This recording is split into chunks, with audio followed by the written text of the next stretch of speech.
Space travel has been pretty popular these days.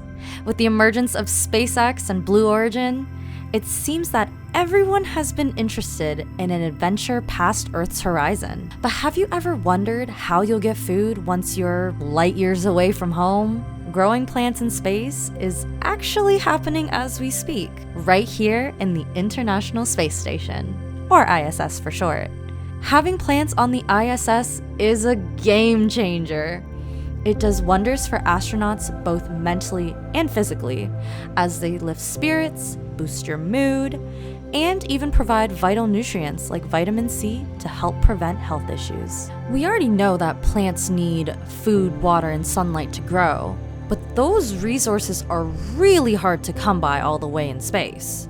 Past research done by NASA has explored whether plants can grow in microgravity and use simple setups with limited control over things like water and nutrients. They found that plants don't really need gravity to grow, but they won't survive too long with limited nutrients.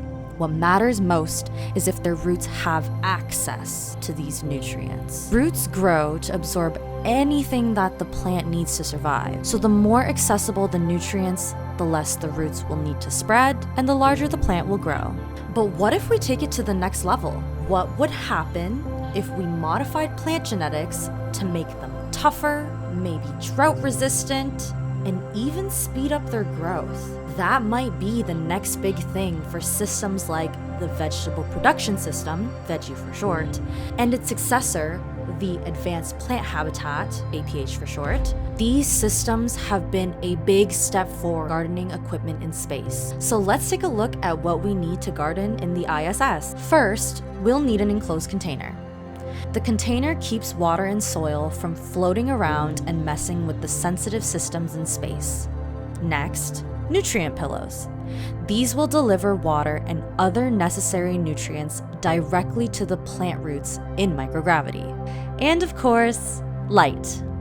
For these systems, LED grow lights are used to optimize light exposure for photosynthesis. These lights are adjustable to simulate different environments for different plants. In VEGgie, each plant grows in a pillow that's filled with a clay-based growth media and fertilizer. Water is then injected into these pillows to help with the distribution of nutrients and air in a healthy balance. This process is especially important since fluids in space tend to form bubbles, which can drown or suffocate the plant. Unlike VEGgie, APH uses a blend of soil with a precise amount of minerals customized to what the plant needs. APH also uses automated cameras and more than 180 sensors that are in constant communication with the team back on Earth. The samples grown in APH are preserved and sent back home to be studied for further improvements to this gardening process. With technology advancing so quickly, who knows? Maybe one day we'll be planting on Mars or even on planets we can't even imagine right now. It's exciting to think about, right? One small step for planting, one giant leap for mankind. Thank you for watching, and here's to the future of gardening in space.